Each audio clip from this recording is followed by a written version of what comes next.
Hey guys, in this video I will show you a truly creative and most importantly artist-friendly way how to use AI for good. Instead of relying on dry textual prompts, hoping for the magic to happen, we will be relying on our very own, handcrafted, rendered in 3D software or simply photographed objects, integrating them into any visual environment of your choice. It's basically a matte painting but with ability to make the whole thing alive in the end in seconds. How cool is that? Which in my opinion is a dream of every professional matte painter or cinematographer. So in this video, I will show you a complete creative pipeline that starts inside fantastic Space Engineers game, because this is probably the easiest way how to get access to outstanding amount of really cool looking spaceships and vehicles, and then continues with exporting this cool spaceship model from Space Engineers game, eventually integrating it into a photo or a render of your choice, depends on you, ending up with this cool cinematic animation generated in Kling AI. So let's dive right in. Okay, so let's go to Space Engineers game and let's go into Blueprints menu and let's find some cool looking spaceship. Let's say this one, Cepheus. This is probably one of my favorites. Then just press Ctrl-Alt-E and this model will be exported for you into desktop. How cool is that? This is very convenient. So as you can see, I have a bunch of models already exported. So we will use this one, Cepheus S1000.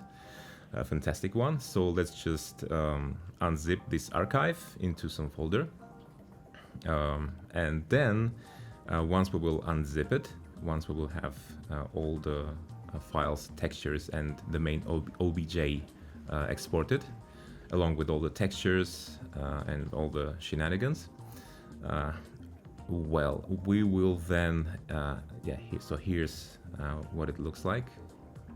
So we can now safely delete this original zip file. So here's what we got, right? So these are all the textures that this beautiful model actually uses, right? And this is the main OBJ file that we will be importing into Blender, right? So yeah, I think we're ready to go. And now we can, let's just double check what we have here again, if we have everything we need. Yes. So yeah, so now let's start a Blender, which is a special version of Blender that has Octane enabled. Let me know if you have any questions how to install it and how to use it. So now we just go into this folder that contains OBJ and just drag and drop it into Blender, and it will import without any problem. It's as easy as this. So yeah, let's just maximize Blender, and here's our beautiful model with all the materials attached to it and actually all the textures.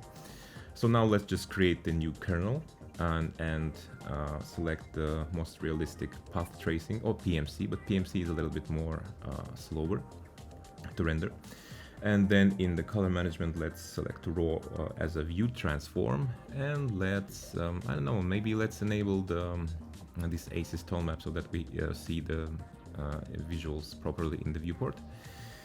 And then let's go into Octane environment node and let's create a texture environment, selecting here RGB image, because we will be lighting our model with HDR image, which by the way I found on the and downloaded from Polyheaven. Absolutely fantastic resource for all kinds of HDRs, really highly recommend.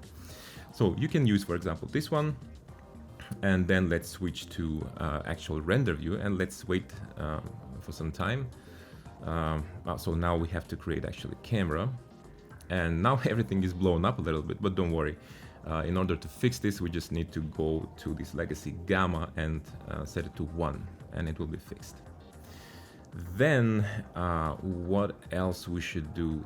So let's go to materials, because materials are now not showing. So let's convert all the materials into Octane materials and select here all materials in this scene, right? So let's wait for a bit, and once it will do its thing, you can see that actually all the materials and all the textures are actually there, which is absolutely fantastic. All right, so now let's go to shader editor and let's switch to world settings here so that we can tweak the orientation of our beautiful HDR. So here doing these actions, as you can see, we can rotate our HDR, positioning the shadows, you know, and the lit versus shadow sides on our model to position it and you know, render it in a better and more realistic way, according to your backplate, of course. Okay, now let's actually disable the HDR backplate because we don't need it for the final render. So let's go to render settings and tick the alpha channel so that we hide the actual HDR. So now let's select the camera and let's enable background image, and let's select some picture or some image that you may find on the internet or may made yourself. For this example, I'm using some Windows 11 wallpaper, which is, you know, fun. So yeah, so that's how it looks now. So I had an idea to kind of have the spaceship kind of hovering over the these coastal waves in a nice way, and yeah, so this is how it looks now. So let's position it in a slightly better way. Let's see. And now I'm again in environment node settings, and let's decrease or actually increase the power. So feel free to play with the settings, feel free to rotate it to find the better positioning of the shadows, of the highlights, because this is very important. That's what actually sells the idea that this image actually, or this object you're integrating, is actually belongs, right? So yeah, maybe I will enable the post-processing, because it sometimes can give you a fantastic look, you know, with these glares and bloom, but maybe not this time. I think it looks quite cool even without those glares and stuff. So yeah, now let's disable the background image because again we don't need it, and let's just hit F12 to render this, and it will give us this nice looking PNG with transparency, which we can then take and import into Photoshop, which we will do right now. So yeah, just look at that. This is so clean, so beautiful. I love Octane. Octane, guys, is a fantastic thing. Yeah, so yeah, this is the final composition, the final 2D composite. This is, well, nothing super fancy, but yeah, this is what we have now. So let's head to Kling AI website, and let's hit create and go to image, and here you have to choose color models. Probably not. You should go to this video because we need to create a video out of the image, right? So here you can either upload it or you can just drag and drop it. I will just drag and drop it, the image that we've just created in Photoshop. And once it will appear here in the preview, the only thing we have to do is to create some nice looking prompt. And as you can see, I've already did some experiments here. So you can even use ChatGPT or similar AI to kind of generate the prompt for you, or you can use its own KlingAI's DeepSeek, which you can see in the it's actually written here, DeepSeek, so it can actually describe the image for you. So then you can once you have the prompt ready, either from ChatGPT or you just describe the image or the thing you want to achieve yourself, and then you should choose professional mode. I highly recommend you guys having professional mode enabled, although it's quite costly.